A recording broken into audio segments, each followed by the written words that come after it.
بسم الله الرحمن الرحیم. یو نوی ویلاګ سره زه یم سید کبیر شاه. ګرانو کتونکو خبره کوو افغانستان چې کوم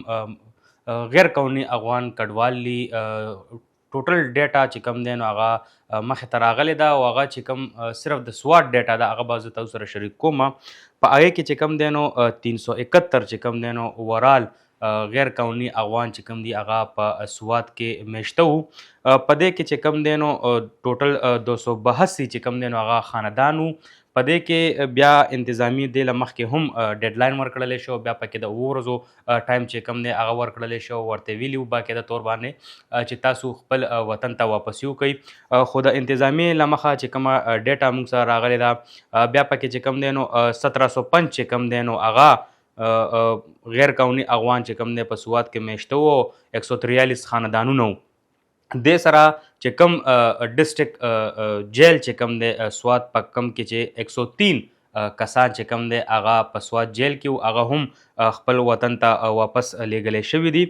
دې سره که مونږ خبرو کوو د غیر قانوني افغان کډوالو، نو دې نه مخکې هم په مختلفو ځینو کې چې کوم دی دې ته ډیډلاین ورکړلی شوی چې تاسو خپل ملک افغانستان ته واپسي وکړئ. خو دغسې هغې به دغه خبره ډېر زیات لایټ واغشته چې داسې مخکې هم تاریخونه چې کوم دی هغه ورکړلی شوي، خو بیا پې څه ایکشن نه دی اخیستلی شوی. خو بار بار مونږ د دغه ویلاګ کولو مقصد همدغه دی چې مونږ مخکې هم په خپل ویډیوګانو او ویلاګ کې دا ویلي دي چې دغه کم تاریخونه تاسو له درکوي، نو په دې باندې باقاعده پراپر ایکشن اخیستلی کېږي او تاسو له پکار دی چې باعزته طریقې سره تاسو ته کم ډیډلاین میلو شي، نو تاسو هغه ډیډلاین باندې عمل درآمد وکړئ او تاسو خپل ملک افغانستان ته واپسي وکړئ. مونږ ګورو لګیا یو چې کم په خیبر پښتونخوا کې بالخصوص په پیښور کې هم دې ته ډیډلاین ورکړلی شوی، نو هماغه سلسله چې کوم دی هماغه رنګې جاري ده. بعضې کسان پکې دا وایي چې دغه تاریخونه مخکې هم ورکړلی شي، خو بیا په دې باندې عمل درآمد نه کېږي یا قانوني کاروی نه کېږي. خو مونږ چې څومره هم په دې باندې کار کوو او لګیا یو او څومره هم ډیټا راځي، دا چې کومه ډیټا ما تاسو سره شریک کا د خاندانونو، دا د سوات چې کوم انتظامیه ده هغه ډیټا مخې ته راوړې ده او په دغه ډیټا باندې باقاعده طور باندې عمل درآمد شو. تاسو وګورئ او په دې باندې خپل دغه هم ورکوئ چې څنګه دې ته اووه ورځې ډیډلاین ورکړلی شو په سوات کې چې تاسو خپل چې کوم کورونه دي، کوم کیمپونه دي هغه خالي کوئ او تاسو خپل ملک ته واپسي وکړئ، یا د سوات چې کومه انتظامیه ده د هغې سره رابطه وکړئ، هغې به تاسو ته پراپر طریقې کار او لاره چې کوم دی هغه لاره وښیي او په هغې باندې به تاسو خپل وطن ته واپسي واړئ. لکه د دې نه تاسو اندازو لګوئ چې 103 کسان چې کوم دی نو هغه په ډسټرک جیل کې وو، د هغه جیل نه هم هغه 103 کسان چې کوم دی نو هغه خپل ملک افغانستان ته واپسي وکړه. دغه جیل کې ولې وو؟ دا هم په دغه وجه باندې وو چې دې ته مخکې هم ډیډلاین ورکړلی شوی چې تاسو خپل ملک افغانستان ته لاړ شئ، خو دغه کسان چې کوم دی نو خپل ملک ته نه تله. اوس به راشو په دې باندې به هم خبرو کوو چې دغه کسان خپل ملک افغانستان ته تللو ته ولې تیار نه دي، وجوهات یې څه دي. په دې کې که موږ خبرو کوو نو هلته کې همدغه خبره مخې ته راځي چې هلته کې خو نه تعلیم شته دی، نه روزګار شته، نه صحت شته، نه چې کوم دی داسې مطلب په سکولونو کې چې کوم فیمیل استادانې وې هغه هم د سکولونو نه بار کړی. بیا په دې کې چې کوم تقریبا 21 نه 22 هزار چې کوم سکولونه او یونیورسټیانې وې هغه هم تبدیل شوې په مدرسه کې بدلې شوې. نو دې له وجې چې کوم دی نو دغه افغانیان چې کوم دی نو هغه خپل ملک ته واپس تلو ته تیار نه دي. هغې همدغه وایي چې مونږ په پاکستان کې هم ډګریانې اخیستې دي، چې کوم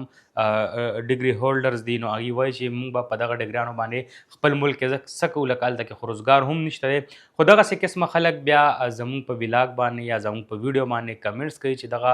چې کم تاسو خبرې کوئ د افغانستان په هکله باندې نو دا ټول فیک دي. خو دغه کمنټس چې څوک کوي نو دا هغه خلک دي چې کم د خپل ملک په افغانستان کې شته دی نه او هغه د بهر ملکونو مزې اخلي لګیا دی. نو هغې له پکار دي چې خپل ملک افغانستان ته راشي او په دې باندې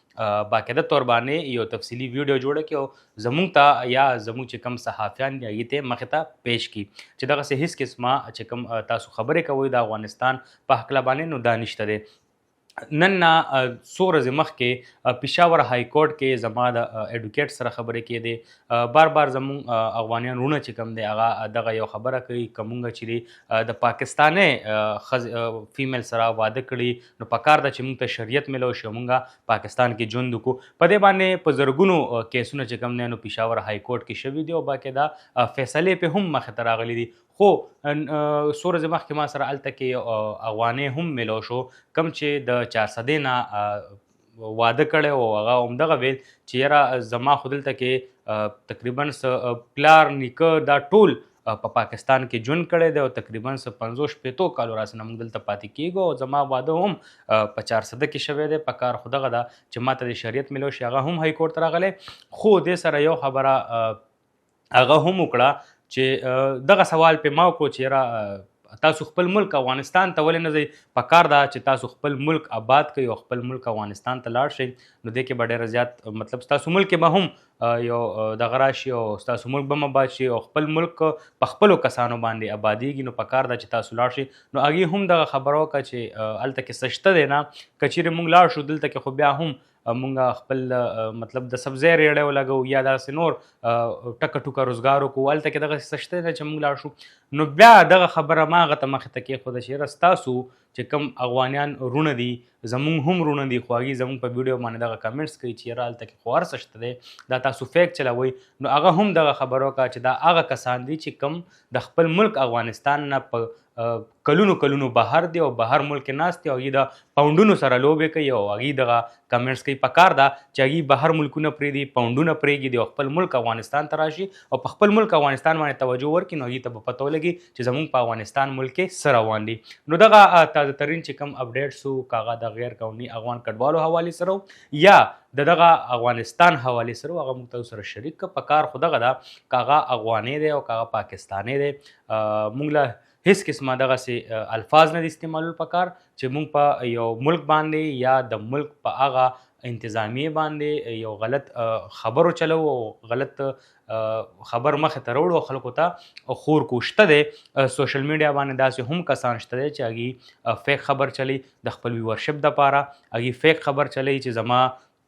چې کومې ډالرې دي چې هغه په دې باندې زیاتې شي او راشي خو دغسې قسمه خبر زمونږ د طرفه زمونږ د دغه پیج د اړخه که هغه د فیسبوک دی که هغه د یوټیوب دی که هغه د ټیک ټاک دی نو په هغې باندې به هېڅ قسمه فیک خبر نه راځي چې کومه ډیټا ما تاسو سره شریک کړه هغه هم د سواد چې کوم انتظامیه ده د هغې لخوا چې کومه ډیټا مخې ته راغلې وه هغه مې هم تاسو ته مخې ته کېښوده چې کوم الفاظ دي نن نه څو میاشتې وړاندې بورډ بازار ته زه تللی وم دغه الفاظ